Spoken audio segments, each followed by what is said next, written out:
Welcome to Mo Boxing No Problem. I'm Jose Ramirez Jr. and I'm joined by my co-host Seek.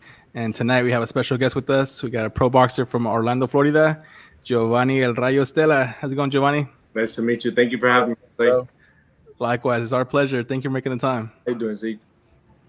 First question we got for you, Jeovanny. I'm sure you get asked this all the time, and it's the how did you get into boxing question. I got into boxing around 9 years old. I was always an athlete, and I started doing first before boxing. I started with baseball. I started around 7 years old. Did a couple years at that, and then after one of the baseball games, one of my dad's friends opened up a boxing gym, and we checked it out after one of the games. Full baseball gear. I started hitting the bag and stuff like that, and we knew más o menos the basics, like 1, 1, 2, 1, 2, 3, because my father and my uncle were boxers as well. So my father at the house would be hitting the bag, and me, 5, 6 years old, I would pick up on little things. We started hitting the bag around that age, but the first time in the gym was around 8, 9 years old. And after that, we did like maybe a year, 2 more years of baseball, and we cut it out so we could get serious to boxing. Okay, I see. We'll read a few live comments here. We got a K-Rod says just in time, yo, PR, sub Geo. Nice seeing you this past weekend, brother. Nice seeing you, K-Rod. What's up, Kings? Nice. Yeah, thank you, K-Rod. The next question would be, how do you get the nickname El Rayo, which is a pretty badass nickname, bro? Thank you. That came over the years. Definitely in the amateurs. So that was from my left hook. So that came in all the tournaments and boxing and the sparrings and stuff like that. Certain body shots and certain head shots that it would land, and there would be like a 2-3 second delay, and then they take that knee. So it was like they didn't see it. So that's what Papi came up with, El Rayo right there. That's right. Very fitting. And speaking of your amateur career, can you tell us a little bit more? What were some of your major accomplishments back in the day? It went well. I finished with 78 fights. I went 67-11, and in Florida, that's a good amount. In Puerto Rico, that's like half of what they have, like 15 years old. But we did great in Florida. We were number 1 in Florida and Region 3 for the last 5 years. So from 2014 to 2019 as an amateur. I went to multiple tournaments. I ranked number 1 in Sugarbird for the last 5 years as well. That was a Sugarbird tournament. And right when I was about to do Golden Gloves in 2019 or 2020, COVID hit. So right there, we took the decision to go pro. Awesome. Another comment here from Nadim Nadar says, "That's my champ. That's my mama. That's the crazy thing. Shout out to mama." You'll see her in the fights, like in the middle of my fight. You'll see her in the CBS camera. You'll see her too. Like we noticed this last fight. They had the camera on me, obviously, because I'm fighting. But in the small corner, they had a guy on her the whole fight, like recording her and reaction. Like, yeah, she was like after the fact, like, because she knows she goes crazy in the fights. After the fact, we were watching in the room, and she was like, "They can't do that. That's not good." And I was like, "You gotta control yourself if you don't want them to record you." They saw you last fight, and they're like, "Yeah, this fight we're gonna record it. We're gonna get something good this fight." They stood with a full camera on my mom, like. They were ready for it. And then when they put her name, they put Nadim Nader, Jova's mom. So it was really cool. Nice. That's right. You got to give the credit to mom. Yeah. And actually, you made your pro debut in November 2020 in Orlando, Florida. What was your emotions heading into the fight? Any nerves? Oof, we were nervous, and I'm the fighter that gets nervous before I put the gloves on, like the day of. I'm like my dad gets more nervous than me, like in the training, leading up to the fight, and the weigh-in and all that stuff. My dad's more nervous. I just want to get it over with.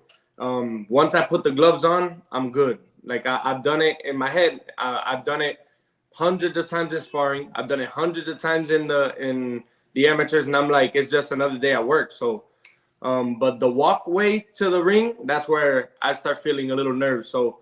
One thing we don't allow is my mom to touch me or talk to me before we get into the ring, because it happened one time in the amateurs that I was like walking to the ring like to get into the fight, and she like grabbed my face out of nowhere, and it brought tears to my eyes. No. She took me from tunnel vision to like, back to like I'm her son. So yeah, we keep her to the side. Gotta maintain that killer instinct till your hand gets raised. Yeah, so take that away before the fights. Yeah, and I gotta ask you, because it was in 2020. We know we were in the middle of COVID back then. How was the crowd for your debut? Oh wow, no, we sold out the venue for what it was. I think we did very good. We had like around 300 people, 200 to 300 people. We sell out pretty well in Orlando. We're loved by all the fans, family, and friends over here. That's awesome. Question from K-Rod. He says, does power matter at the highest level in boxing? Some people try to say those who don't have power to keep opponents off of them can't sustain late game to win those type of fights. I think power does matter. And if you look at my record, it says 11-0 with 2 knockouts or 3 with 3 knockouts. But what you don't see off of that box rec 11-0 and 3 is that out of those 11, like 8 or 9 of them have touched the ground. So just like this past July 28th fight, I fought an undefeated fighter from Kansas, and I put him down in the fourth 2 times, and in the 7th round. And he's a fighter that's never been put on the floor. A lot of the fighters that I fought have never either been stopped or been dropped. Some of the early ones. So the power's there. Just we're working on certain things to be more of a finisher. Yeah, absolutely. And we did want to touch on your last fight with Chris Thompson. As you mentioned, he was another undefeated fighter. I think he was like 9-0 when you faced him. And, you knocked him out for the first time. You knocked him down for the first time in his career. How do you rate your performance for that last fight? I liked it. And after the fact, like before watching the videos, Claudia Trejo me preguntó. She asked me, how did you rate your performance? And I think I told her a C-, because I was happy, because I felt like we won most of the rounds, and we got the knockdowns, which we weren't expecting. If they come, they come, and we capitalize on that, and we continue to do our job, which is win the rounds, and win in a dominant fashion. So I was happy with my performance, and after watching it, I'll up it up to like a B-. It was good. There's a certain time zones in the fight where I could have been more active. Like after I dropped him the first time, I chose and I been more active, and I dropped him again. So that was perfect. So starting the 5th round, after I just dropped him twice in the 4th and the bell saved him, I should have jumped on him 5th round. So that stuff after the fact, I got to capitalize. So me now, I capitalize. But in the fight, I'm like, I got 3 more rounds. I got 5, 6, 7, 8. So I got 4 more rounds. What if he gets his second air or something like that? But in that moment, I should have said, let's not let him get his second air and jump on him safely. Yep, agreed. Then it coming here from Santangel says, the Rayo, for me, you are the Rayo and the Puño de Hierro. Gracias.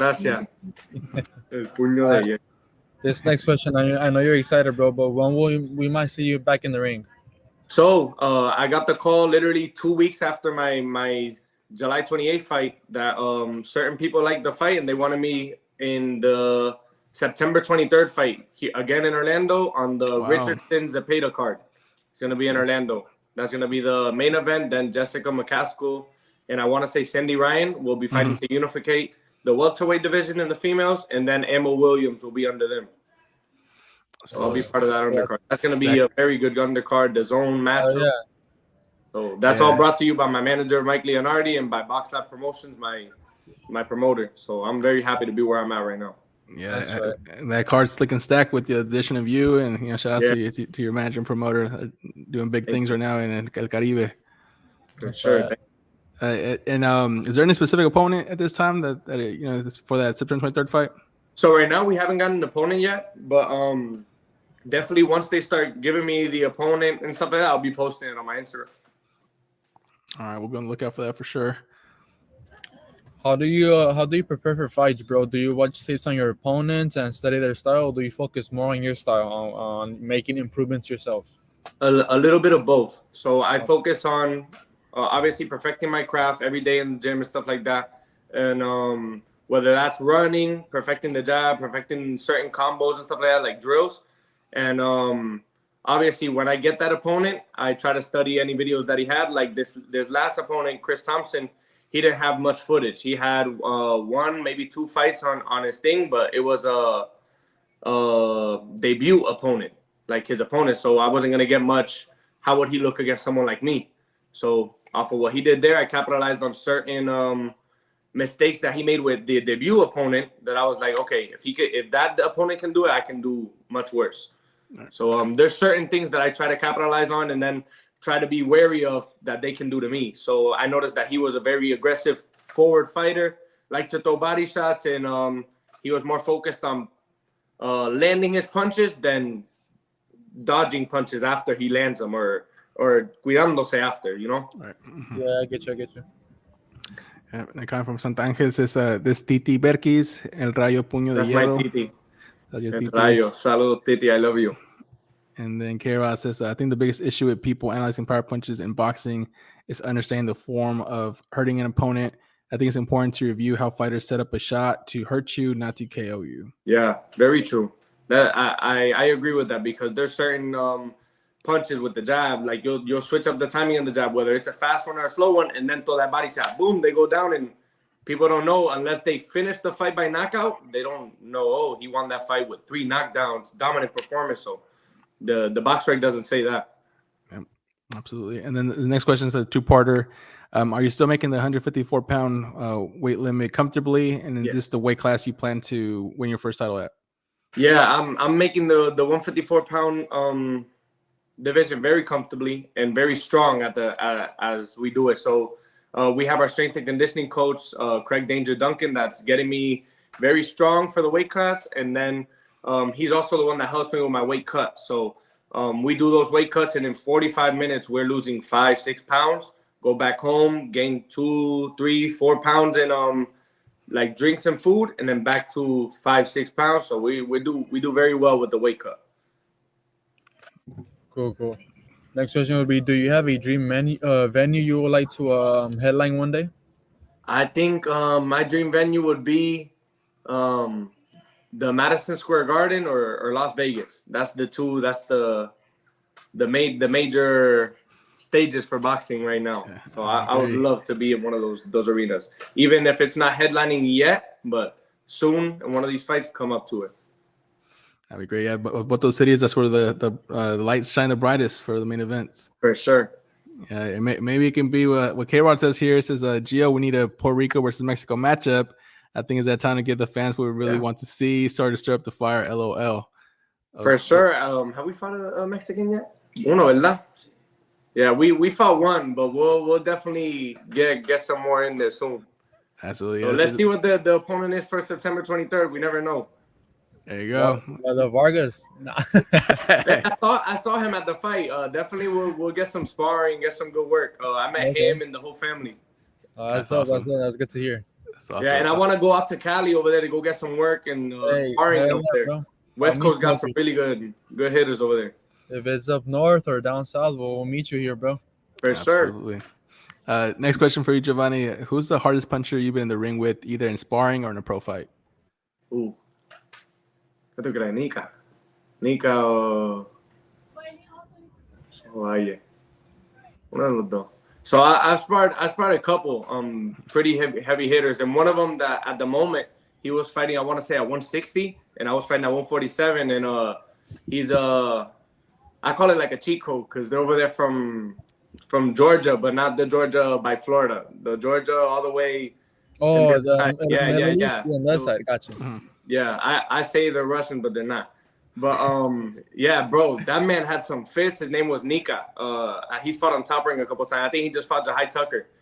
And bro, that man has some fists that, like, after the sparring, he took off his hands, he took off his gloves, and it was like hard to pull out the glove, and the laces were untied and everything. And I was like, wow, look at this. And he's taking them out, and it looked like boom, like this, and the glove, the hole was smaller than the fist. I'm nah, no way. Wow. No way. Like, it was like my fist plus another like knuckle. So I was like, nah, that's crazy. This man hit hard. No wonder. Yeah. That's crazy. And then the next question would be, we all had that favorite fighter growing up. Mine says Canelo. Who was your favorite boxer growing up? So as a Puerto Rican, I gotta say Miguel Cotto and Felix Trinidad. But as me as a fighter, somebody that I really liked to watch was Canelo as well. He had everything for me. He had the defense, offense, inside and outside, lefty. So I really like that. Now I'm watching a lot of Crawford. Crawford is the main one that I like to watch because of that. Lefty, righty, inside or outside, he does it all, and that's what I like to try to do. Hey man, thanks to my partners Jose and David. I was out there in the both conferences, Spencer's Crawford and the recent one Canelo. I was out there, but it was like, whoa, I haven't. Gotta be an experience, man. Oh yeah, that gotta be hell of an experience. I want to do that one day. Yeah, you'll get there. And then bringing it down to present day, so a lot of great fighters making their case for the number one pound fighter today. Who do you put up there? I say Terrence Crawford.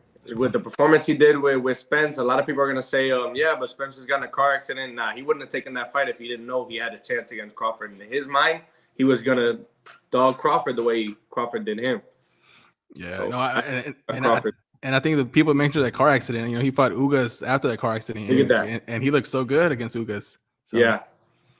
I say Crawford at number one. I like Inoue really a lot, too. I watch his fights, too. He's explosive. Yeah, Inoue is good. I had him as number one after his win with Fulton. I was like, man, it's gonna be really hard for someone to knock off that spot. And Terrence Crawford does that. Yeah, did what he did, man. Tough to argue that one. Yeah, very true. I'm sorry. Give me a quick second. You can continue with the interview, Jose. I'm gonna just deal with something up here. Right. Yeah. All right. No problem. And then we actually do want to ask you about that Errol Spence Terrence Crawford fight. Did you see it play out like you thought it was gonna play out? So I didn't think it was gonna be so dominant, but I had Crawford winning. I actually won some money with some friends, betting and stuff like that. So I had Crawford winning. I didn't have him by stoppage, but I had him winning. I thought it was gonna be more of a contested round, like Terrence wins 2, then he pulls 2 rounds, then he wins 1 round, like that. So I thought it was gonna be back to back. I didn't expect no knockdowns, and definitely not in that fashion. That it was just like he looked outclassed with Crawford. So. Yeah, absolutely. And for the next section, we want to ask you about a few rumored or confirmed matchups. I think in this case they're all confirmed, and just want to take to see who you think is going to win. If it's too close to call, you want to pass, you can just say 50-50 or pass. Okay. The first one's going to be that September 23rd card, the main event, Richardson Hitchens versus Jose Cepeda. Who do you have winning that one? That's hard because I really like the smoothness and technique of Hitchens. But Cepeda's punching power that he's shown in all his other fights. But with Prograssi, he obviously lost with him. So if he does the same fight that Reggie's did, I say Hitchens. I'm back. But with a fight like that, you gotta do a really good you gotta do a perfect fight the whole time with someone that got power like Cepeda does. Excellent. And then we read this Kombat Chaos says, I want to see you fight that one missing kid that fought recently on PBC not long ago. I think his name is Emilio Rodriguez. I know he stopped his recent opponent, but he would get all KOs on his resume. We'll see. We'll see when the time comes. We'll see what the right fights are. But definitely Mexican versus Puerto Rico is gonna come up soon. And you got what question were you on, Jose? I'm sorry. 15B. So if you want to ask 15B. I got you. 15B. Jesus Ramos versus Erickson Lubin. Oof, it's hard because I'm from Florida, so I'm rocking with Lubin on that one. That's right.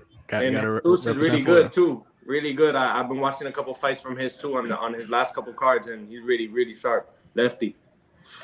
Yeah, I mean that's gonna. I think is that the co-main event? No, actually no. Ugas Mario Barrios is the co-main event, but that's a good fight. Ramos Lubin, like that's gonna be really good because Ramos looked really good against his last opponent, Joyce Spencer. And this fight is gonna be at 47. 54 for Ramos and Lubin. Yeah, awesome. Last one I want to ask you the about Barrio fight. The Barrio fight. 47. Yeah, 47 for Mario. 47. That's 47. Yeah, I think WBC interim on the line for that one. Look at that. And then the last one I'm going to ask you about is Canelo Alvarez versus Jermell Charlo. How do you see that one playing out? I got Canelo. Canelo? You think decision or stoppage? If it's stoppage, I'll say late. It wouldn't be like how the Crawford fight went. I'll say like 10, 11, like late rounds. Maybe he hurt his arm like he did with Caleb Smith, or he found a loophole that he always finds with his opponents after studying them and stuff. So I would say late round, 11, 12. Something like the Caleb Plant fight. Yeah. Sounds good. Sounds good. The next question would be, what do you like to do outside of boxing? Any interest or any other hobbies you like outside of boxing? So I like my life is all around centered all around boxing. My work is I work as a personal trainer and like I teach group classes and personal classes. So whether it's work or training, I'm always doing boxing. But outside of boxing, I love to go to the movies. I like going to like the trampoline parks and all that stuff. I like action, like the amusement parks. I'm about action. Like I like all the amusement rides and stuff like that. So yeah, that's me. And gaming, I like gaming too. That's awesome. What's your console choice? So What I do you got play? PS5. PS5. Nice. I got Oh, PS5. PS5. You play FIFA or no? But my nephew, he loves FIFA. So I'm all about boxing, obviously, because that's what I do. And he like goes to the gym and then talks about Ronaldo and Messi. This guy. My dad bought him FIFA on the console. He's all right. He's good. He's getting there. Yeah, Messi's they're actually playing right now with the Inter Miami. They're like on some final cup thing going on. Yeah, and I don't know if you saw, but there's no more FIFA. They renew the license and now FC. Oh yeah. Mm-hmm. So there's not gonna be no more game. No, there's still gonna be a soccer game, but now it's like FC 2024. Like, I didn't know about that. Yeah, because FIFA wanted twice the money, and EA Sports was like, "Nah, we'll do it without you guys." Yeah. Change the name. If I gotta move FIFA, yeah, but it should still play like FIFA, so it should be all good. Then Carol says, "Gio, when Mortal Kombat 1 comes out, I want to face you online to whip you with Shao Kahn or Reptile." LOL. Yo, I used to be nasty at Mortal Kombat. Me and my dad, we used to be really good at Mortal Kombat, and like Tekken, Mortal Kombat, the DC versus what was it? DC versus Marvel, the other one. Yeah, I used to smack my dad. He's saying the opposite. He's like, bring your dad in. Yeah, come here, man. He's in the back like. ¿Quién ganaba más? Muy bien. Yo soy, si yo fue que le enseñé. There you go. You gotta believe Pops. Yeah, you gotta take your whipping to then start beating the master. No tiene chance. Así es. Tiene que aprender el mejor, ¿verdad? Uh-huh. And then he don't want to see me in 2K. We don't talk about 2K. No, 2K. He was me. You're good at 2K too? I'm alright at 2K. I haven't played in a little bit, but when we used to play, it was good. No, yo nomás puro FIFA y I'm not sure it's over the game you put on the goggles and you fight. Oh, the VR? Oh, I do that too, the VR. And I got out like in 5 seconds. I couldn't no more. Yeah, nah, bro, I'm nice at that shit. What? I like the VR. I don't. At least at that, like that's really good. Like they don't got no chance at that. Nah. VR. Like I have my little cousins that be putting it on and stuff, and they go, oh, and then the person gets tired, and then they get dropped. And I do everything like slow off the defense here, and I'll find those loopholes of pop, and then they fall. It's good. That's right. That's how you do it. Next question for you, Jeovanny. What's the best piece of advice you would give someone who's thinking about going pro and making a career out of boxing? Definitely find the right trainer. So I got lucky. I have my father in my trainer, so I didn't have to look for another trainer. We had certain people helping us over the years, for sure. Mentoring my dad because we were all learning at the same time. But first thing I would say is find the right trainer, because a lot of these trainers are what I would say Insta trainers or fake trainers that they have those certain 12-punch combos that you'll never do in a fight, and then you try that in the sparring and you see why it doesn't work. But certain people that that they're all in for personal training, and those personal trainings after a year, they come to a real gym and they're like, oh yeah, I've been training for a year and a half, and then they don't know certain basic combos, certain sparring techniques. So I would say find the right gym that fits you and find the right trainer. I have a question for your dad. How do you feel training your son throughout his career, from since the first day? Like, how did you what motivates you to train your son? First of all, I saw something in him since a very young age, and I decided to embark in this long journey. So it makes me feel proud of him in the position he is right now. but it sure hasn't been easy. And you know that even makes me feel prouder because even though we put the knowledge in him and the wisdom for him to do what he does, he's the one that gets the courage to get in that square circle and do what he does, you know. And it's been a long process, and I'm really proud of it, you know. And I'm learning as I'm going, feeling comfortable, and expecting big things from Jeovanny. That's good. That's good to hear, man. Thank Well you. said. And then for the final question, what's a message you want to send to your fans and supporters, Jeovanny? To all my fans, family, and friends, I want to say thank you for all the support, whether it's through online or in person. I want to say thank you because without you, as I always say, after the fights and before the fights, there is no Rayo without my friends and friends. So all of my people from Puerto Rico, all of my people from Florida and around the U.S., I'm always thankful, for sure. Okay. Any message your dad wants to say to the boxing fans and, you know, fans from your side too? Lo voy a hacer en español. Sí, está bien, no hay problema. Perfecto. Le voy a dar las gracias a todos los sponsors que a través de los años han puesto su granito de arena grandemente en mi hijo, Jeovanny el Rayo Estela, y a los fanáticos de Orlando, de todo Puerto Rico, de todos lados que miran a Jova, se los agradezco porque sin fanáticos que se sienten a mirarte, no hay break, ¿entiendes? O se los agradezco a todos de puro corazón y gracias por siempre apoyar a Jeovanny el Rayo Estela. Yeah, just quick translation. He wants to thank the sponsors who believe in Jeovanny from the beginning, put their contribution to his career, and also to all the boxing fans in Orlando, Florida, to go out and support Jeovanny. Without them, there wouldn't be this kind of big break and Jeovanny kind of becoming the star that he is. Very well. Thank you. Translated. Yeah. Right, he's trust me, bro. He's a beast translator. You know how in the boxing fights, like certain like commentators, they'll ask a question and then they'll change it to how they want it. Like, nah. Exactly. Well, Joe, actually, I think we have one more comment here to go before we close out. Hustle 2000 says, lightning about to strike the boxing world. For sure. It's September 23rd. We'll see just that. Lightning is about to strike again. I heard it. And then we got Mama saying El Rayo's coming September 23rd, Orlando, Florida. Shout out to your mom. Shout out. And huge thank you to you, Jeovanny. And also, thank you. What's your dad's name?